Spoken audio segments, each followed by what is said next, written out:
We were seated at the first floor, Art Cafe, and the shots began. From where I was lying, what I heard was fucking Americans, and he shot the guy. I was confused, I was terrified, I could not do anything, I was just lying there praying.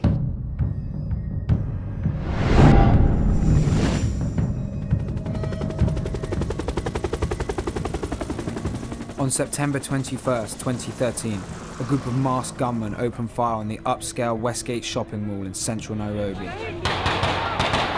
The siege lasted 4 days. In the end, 67 people were left dead and 200 wounded. The militant Somali group Shabaab, which has ties to Al-Qaeda, claimed responsibility for the attack. The group said it was payback for Kenya's military intervention in Somalia. In 2011, Kenyan troops joined an African Union campaign to bring order to Somalia. The top order of business: destroy Al-Shabaab. It's been more than 2 years since Kenyan troops arrived to Somalia, but they failed to contain Somalia's unrest. And now, Somalia's violence is spilling across the border into Kenya and threatening its vital shipping and tourism industries. Now Kenya is also fighting Al-Shabaab at home, and the main battlefield is a crowded Nairobi neighborhood called Eastleigh. With over 150 Somalis living there, it's become known as Little Mogadishu. Ever since the Westgate attacks, the residents of Little Mogadishu have been caught between a Kenyan government determined to root out militants on its soil, often with an iron fist, and Islamic extremists who are recruiting the young men living there.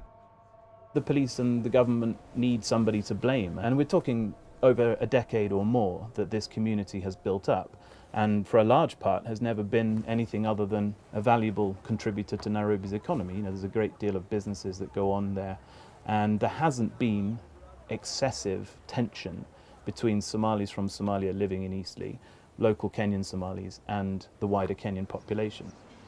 As we've seen an increase in international terrorism coming into Kenya, whether it's actual attacks or the threat of attacks, obviously that tension will suddenly have risen. Lihel Muhadin is a member of Eastleigh-based hip-hop collective Wayaha Usub, or New Era. The group features a revolving roster of refugee rappers and singers who fled to Eastleigh to escape Somalia's civil war.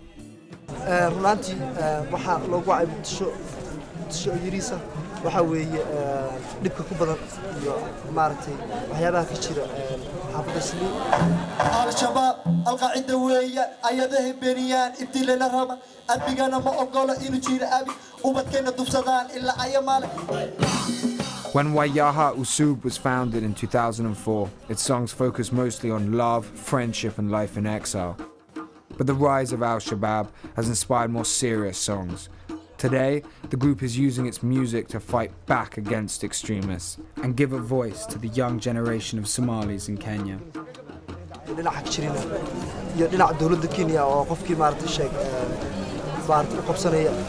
adiga waxa tahay Shabaab adiga waxa tahay SK adiga waxa tahay Al-Shabaab adiga waxa tahay sharci la'aan oo maartay shaq lacag qaadanaya marka wixii waa dhinac u fiican ma jirto Islii dhanka dawladda Kenya ma fiicno dhanka Al-Shabaab ma fiicno dhanka gangsterada ma fiicno runtii Westgate kadib halkaan aad bay u xumaatay sababtoo ah waxay noqotay meel khatarteeda la sababtoo ah waa base si aad dadka oran karnaa noloshu xilligan Islii waa khatar waxay aad khatar ugu tahay xagjiriinta القاعدة أما ضد حجرة أما الشباب ومنها كأساسيين بلال يو مش قوين وبيسكو مجنجو. In 2011, UN officials linked this mosque near Eastleigh to Al-Shabaab militants. A report accused the mosque's leadership of fundraising and recruiting for the terrorist group. But they deny these accusations, and now it's unclear who's really in charge today. Msikiti kwanza kujengwa ilikuwa ni ile komiti ya wazee ndio ilivunja msikiti ule wa zamani wakaanza kujenga mpya. Kuna siku vijana walikuja wakavamia, wakapora kila kitu, wakapiga wazee. Tangu wakati huo wao ndio wanarani ule msikiti. Au vijana wa Shabaab ndio wanarani msikiti mpaka dakika hii.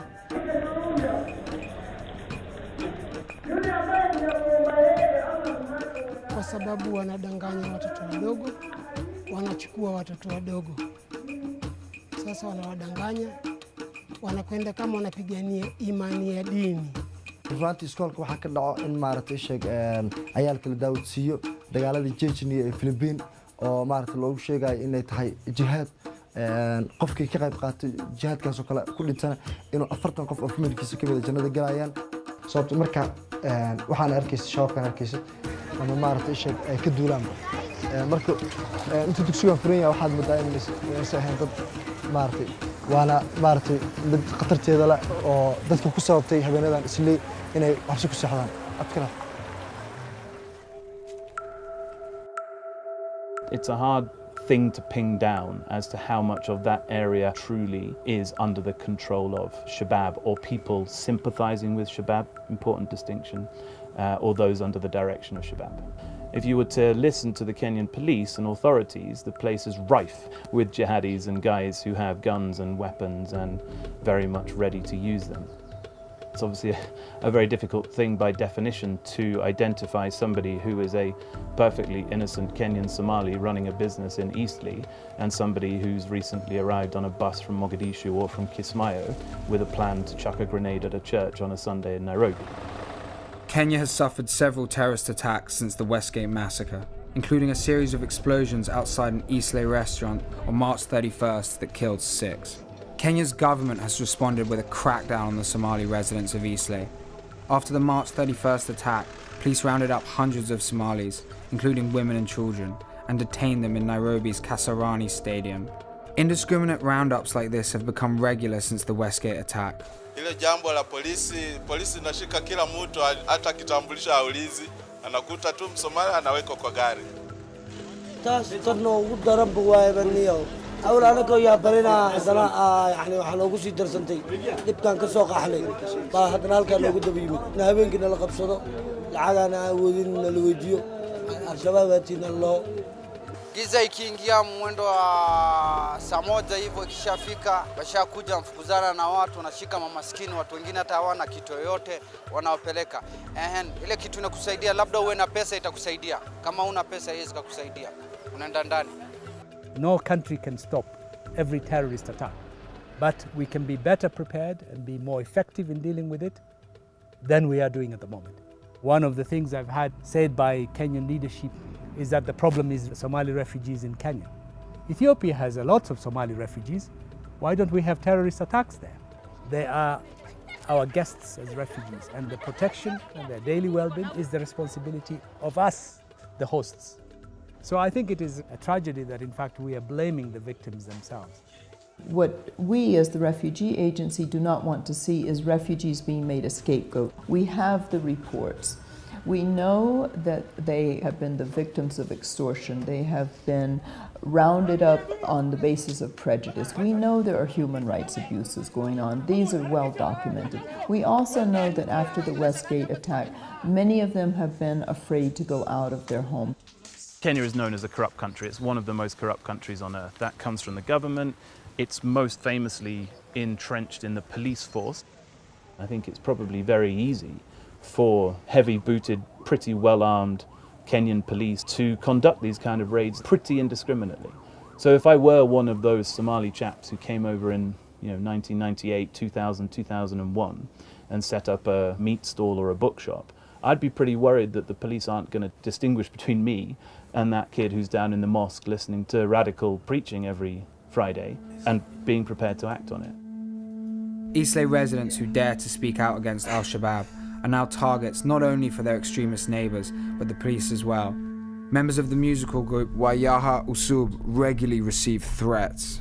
Inshallah waan kuga cibaadeysanayna Nairobi na waan kula joognaa meesha aad degan tahayna waanu kula joognaa gurigaaga xilliga gashid iyo xilliga soo gashidna waanu la soconaa u ololeysa oo mujaahidiinta col kula noqotay inaad dhalinyarada nishaadkooda jihaadiga ah aad ka hor istaagtid inshallah waan ka takhalusaynaa waan kuga cibaadeysanayna.